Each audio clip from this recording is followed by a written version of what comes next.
Les transporteurs de la capitale sud du pays ont accueilli ce vendredi leur ministre de tutelle. Omar Youm, accompagné d'une forte délégation composée d'autorités administratives et locales, s'est dit rassuré du dispositif sanitaire que ces transporteurs ont mis en place pour éviter la propagation du coronavirus dans ces lieux de rencontre. Une visite mise à profit par le ministre des Infrastructures, des Transports et du Désenclavement pour assurer ces professionnels du volant sur la mise en œuvre des mesures d'accompagnement du chef de l'État dans ce secteur fortement impacté par la crise.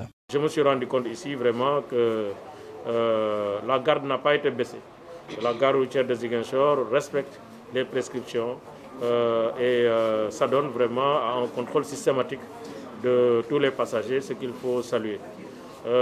J'ai profité de l'occasion pour partager avec les chauffeurs et les transporteurs sur la finalité de la loi d'orientation et d'organisation du transport terrestre qui a été votée en juillet 2020 à l'Assemblée nationale. Et dans la perspective de la mise en œuvre de cette loi, nous sommes en train de partager déjà sur les axes des décrets d'application de cette loi. Et j'ai profité justement de l'occasion pour apporter notre solidarité à cette communauté qui a été fortement impactée par cette maladie.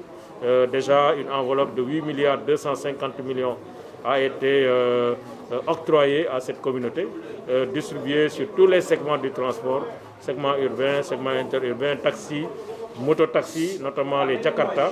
Les gares routières ont été servies. Ici, la gare routière de Ziguinchor a reçu 9 millions de francs CFA.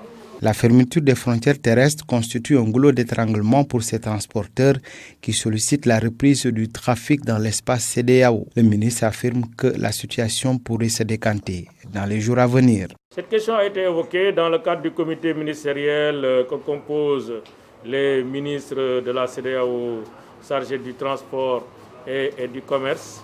Nous avons, en cours du mois de juin, tenu un séminaire par visioconférence. À l'issue de ce séminaire, les ministres, à l'unanimité, avaient décidé de l'ouverture des frontières terrestres, aériennes et maritimes à compter du 15 juillet 2020, sous réserve de la validation des protocoles sanitaires, mais aussi des mesures de sécurité qui devaient être validées par respectivement le ministère de la Santé et les ministères en charge de la sécurité. Je pense qu'il s'agit simplement de questions de jours. Bientôt, Inch'Allah, ces frontières seront ouvertes. Parce que la CEDEAO aussi, sa mission, c'est vraiment faciliter la circulation des personnes et des biens. Le ministre a aussi exhorté les transporteurs de la zone sud à unir leurs forces pour accompagner la vision du chef de l'État qui compte moderniser davantage le secteur du transport comme dans les pays développés.